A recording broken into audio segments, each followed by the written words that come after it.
La vidéo du jour est en partenariat avec Arcaia Création, une marque de vêtements mettant à l'honneur l'histoire, la mythologie ainsi que les anciennes civilisations, une marque qui a été créée par Romain, un jeune entrepreneur français de 22 ans. Vous trouverez sur sa boutique en ligne toutes sortes de vêtements inspirés par les civilisations des 4 coins du globe, que ce soit la Mésopotamie, le monde gréco-romain, la Chine, le Japon ou bien les cultures précolombiennes. Justement, voici un t-shirt qui provient de la boutique Arcaia Création et qui est inspiré de la Chine antique et de sa mythologie. Sur l'avant, vous pouvez ainsi retrouver marqué en script chinois ancien son nom, Wang Di, qui signifie empereur jaune, un empereur que nous allons justement évoquer dans cette vidéo. Enfin, sur l'arrière est représenté un dragon chinois avec au milieu du motif le caractère chinois long en script chinois ancien qui signifie dragon. Les dragons qui effectivement ont toujours une grande importance dans la culture chinoise puisqu'ils représentent la longévité, la sagesse ainsi que la persévérance et la réussite. Symbole des empereurs chinois depuis l'empereur jaune, de nombreux Chinois se désignent ainsi encore de nos jours comme les descendants des dragons. Quoi qu'il en soit, on se retrouve en fin de vidéo pour davantage de précisions et d'explications sur notre partenaire Arcaia Création. En attendant, bon visionnage.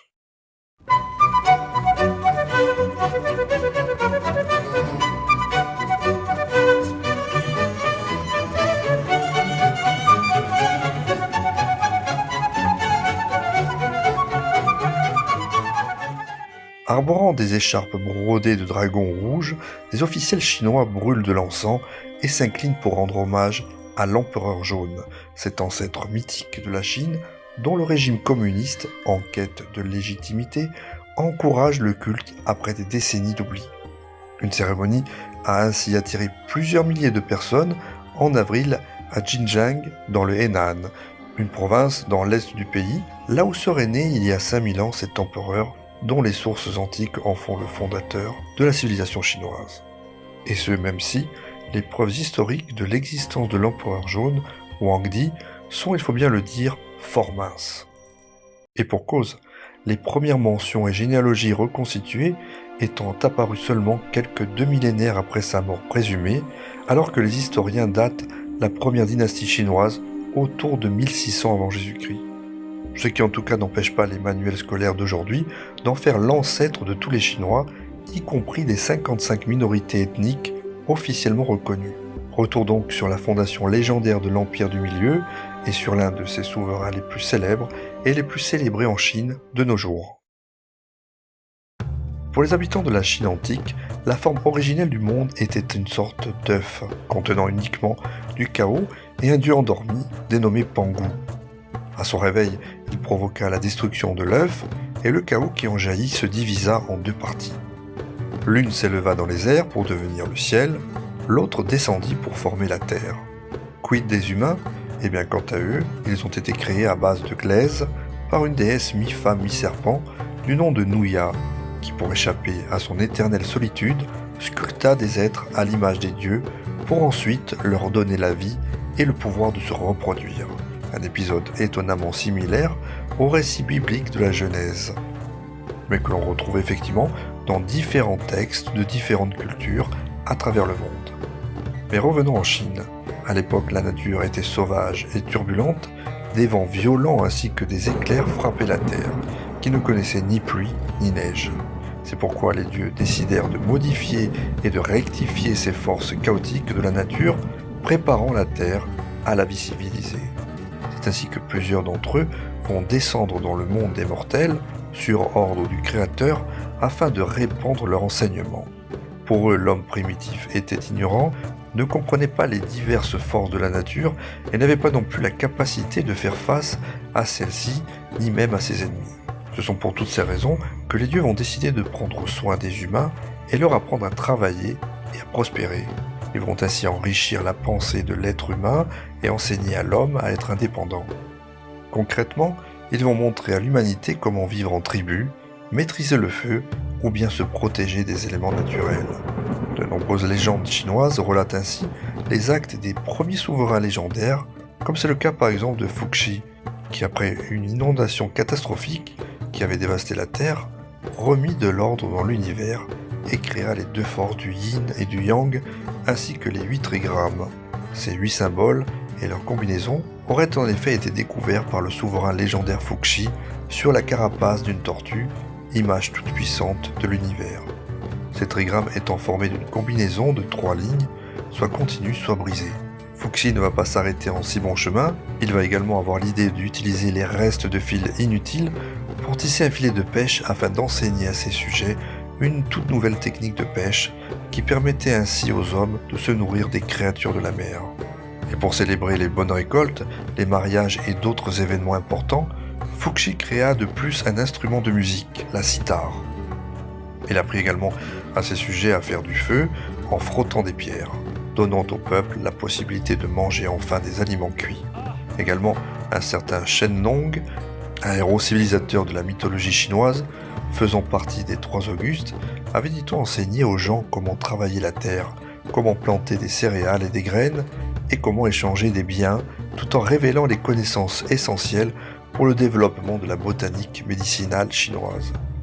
Et c'est là que rentre en scène notre fameux empereur jaune, Wang Di, puisque son règne a également apporté nombre d'avancées significatives pour l'humanité. Remontant à environ 5000 ans, cette période est considérée comme le véritable début de la civilisation chinoise. Ce monarque est en effet le principal responsable de l'unification des anciennes tribus et de la consolidation de l'autorité de l'État, et ce grâce à ses exploits civils et militaires. Il a de plus réorganisé les postes gouvernementaux, formulé des décrets et des règlements et structuré la société humaine en suivant le Tao, un terme qui signifie en français voie ou chemin et qui a donné naissance au taoïsme. C'est également sous l'empereur jaune qu'un érudit nommé Kang Jie, et accessoirement ministre de ce même souverain, aurait selon la tradition créé l'écriture chinoise. On raconte que l'empereur jaune lui commanda d'inventer un système d'écriture juste après qu'il eut unifié son domaine, et ce afin de remplacer le système de notation par corde nouée. Il s'installa donc près d'une rivière et resta longtemps à réfléchir. Un jour, un phénix laissa tomber devant lui une motte de terre durcie portant l'empreinte d'un sabot. Justement, un chasseur arrivait sur le chemin et Kang Jie lui demanda s'il reconnaissait l'animal. « C'est un pikshu », répondit sans hésiter le chasseur, en l'occurrence une créature mythologique chinoise considérée comme l'un des 9 fils du dragon. Ce fut pour Kang Jie une révélation, il observa désormais chaque chose et conçut pour la désigner une marque immédiatement reconnaissable.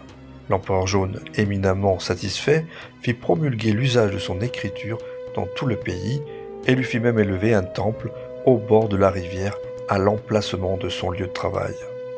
Mais ça n'est pas terminé, ce serait également sous son règne que serait apparu l'élevage du ver à soie, une technique qui a fait de la Chine le berceau de ce précieux tissu, et ce en grande partie grâce à son épouse royale, la fameuse Lei Zhu. À cela s'ajoute également la création des arts martiaux, une invention que l'on doit à la rivalité de l'empereur jaune avec un certain Shiyu. En effet, parce que ce même Shiyu, en l'occurrence le plus farouche adversaire de l'empereur jaune, possédait de meilleures armes que lui, que ce dernier décida de développer un ensemble de mouvements offensifs et défensifs qu'il enseigna à son armée. L'art martial de ce temps n'a sûrement plus rien à voir avec les techniques évoluées d'aujourd'hui, cependant beaucoup considèrent qu'il en est le concepteur et que cela lui aurait permis de prendre l'avantage définitif contre Shiyu. Selon la tradition, le premier système calendaire fut également créé par l'empereur jaune en 2637 avant notre ère et appliqué à partir de son année de naissance. Basé sur l'astrologie et l'astronomie, le calendrier chinois, dont les mois reposent sur les cycles de la Lune, est largement utilisé par les paysans pour gérer l'agriculture. Les fêtes traditionnelles rattachées à ce calendrier, comme le Nouvel An chinois, fêtent du même coup l'arrivée du printemps, mais permettent également de marquer une pause en ce qui concerne par exemple les travaux des champs. En tant que maître taoïste, différents récits racontent que l'empereur jaune aurait atteint la plénitude et que sur le dos d'un dragon, il s'en serait retourné aux cieux à la fin de son règne. Un règne durant lequel le monarque aura créé la culture de la connaissance de soi, grâce à laquelle les êtres humains ont pu largement progresser. Avant son départ, il aurait décerné à ses fils 12 noms de famille, De ce fait, il est considéré comme l'ancêtre de ceux qui les portent, ainsi que des souverains mythiques Shaohao, Zhuangzi, Ku, Yao, Shun, ainsi que les fondateurs des dynasties Xia, Shang et Su. Mais ceci est une autre histoire qui sera contée une autre fois. Voilà, comme promis, on se retrouve pour parler d'Arcaia Création, une boutique donc de vêtements en ligne qui est justement notre partenaire aujourd'hui et qui met à l'honneur dans ses créations l'histoire et les cultures antiques. C'est le cas dans sa première collection qui a été lancée le 4 octobre 2021, qui se nomme Protos, qui signifie premier en grec ancien et qui est ainsi constitué de 10 modèles, chacun inspiré d'une civilisation différente. Je vous laisse tous les détails et liens en description. Allez jeter un coup d'œil à la boutique de Romain et n'oubliez pas que tel l'empereur jaune dans sa grande mansuétude, il vous offre 10% de réduction avec le code HERODOC10. Quant à nous, nous nous retrouvons très vite pour de nouvelles vidéos sur HERODOC, la chaîne Histoire. En attendant, n'oubliez pas de liker, partager et commenter. Et je vous dis à bientôt.